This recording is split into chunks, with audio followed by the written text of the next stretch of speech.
Assalamualaikum warahmatullahi wabarakatuh. Selamat malam Pak Anies, calon presiden yang kami hormati dan banggakan. Terima kasih. Ini orang muda. Pertanyaan kami perihal sekitar peningkatan nilai tambah industri. Data menunjukkan bahwa 76,9% impor merupakan bahan baku dan bahan penolong untuk industri manufaktur dalam negeri, dan 14,9% impor merupakan barang modal yang penting bagi perekonomian Indonesia.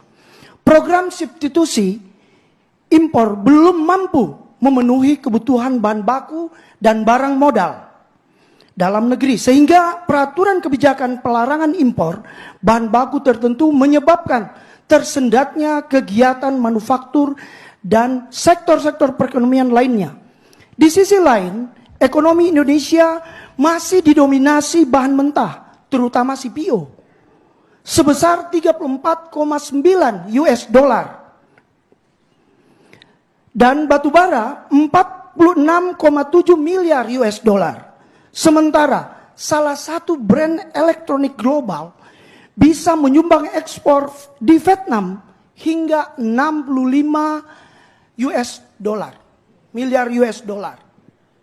Pertanyaannya, Bung Anies, satu, bagaimana strategi Mas Anies, Bapak calon presiden, menciptakan transisi dan ketergantungan bahan baku penolong dan barang modal impor menuju substitusi impor tanpa mengganggu keberlangsungan industri yang sudah ada?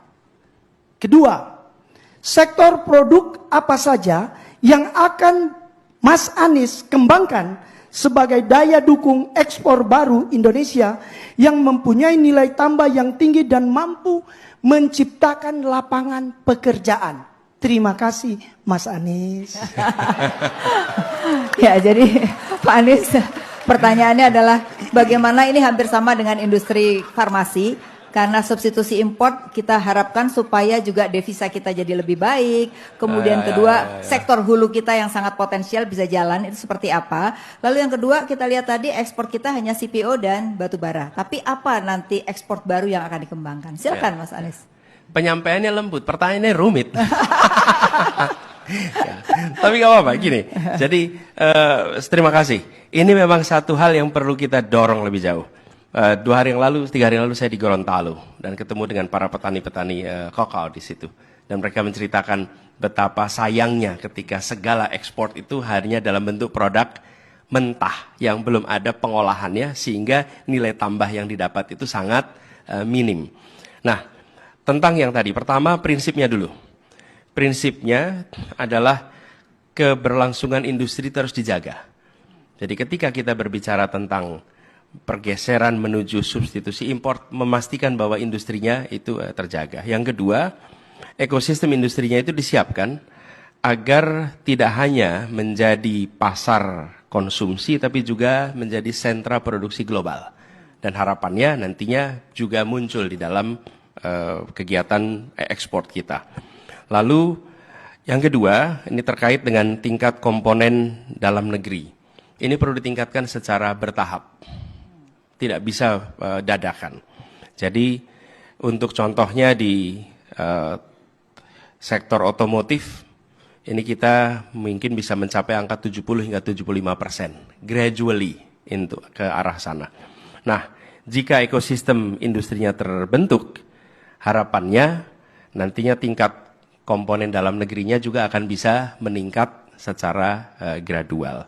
Nah, kami melihat salah satu faktor yang perlu dikerjakan adalah mengundang lebih banyak pemain dunia untuk berinvestasi di Indonesia. Dengan tentu merangkul pemain lokal dan kewajiban untuk menaikkan tingkat komponen dalam negeri di dalam semua kegiatan usaha bersamanya dengan investor internasional.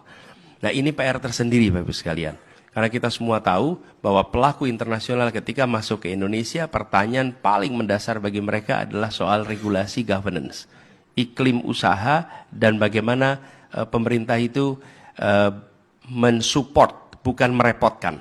Dan ini salah satu tantangan kita. Saya pernah berada di dalam pemerintah daerah, saya pernah berada di pemerintah pusat, kita merasakan betul tidak sinkronnya antara kebijakan di pusat, kebijakan di provinsi, dan kebijakan di kabupaten kota. Dan bagi pelaku usaha, apalagi internasional, itu melelahkan yang luar biasa.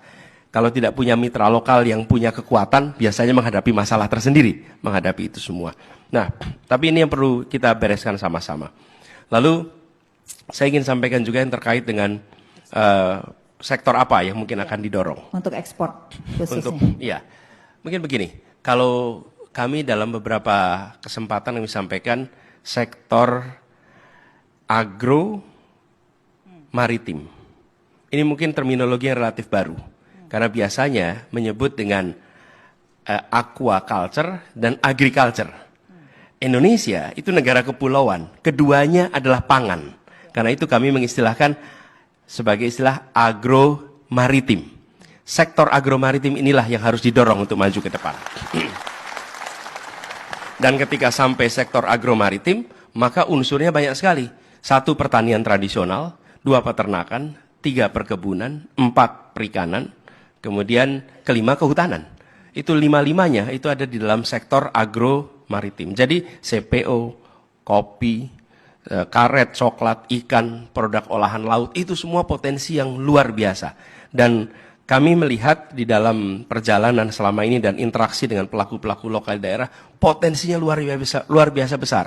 Tapi belum kita dorong ke sana. Plus, yang tidak kalah penting, sektor ini itu mampu menurunkan tingkat pengangguran terbuka yang sangat signifikan. Bila pertambangan itu setiap 1 triliun investasi menurunkan 1% pengangguran, kalau sektor agromaritim 44% penurunannya. Jadi begitu kita masuk di sektor ini itu dahsyat dampaknya.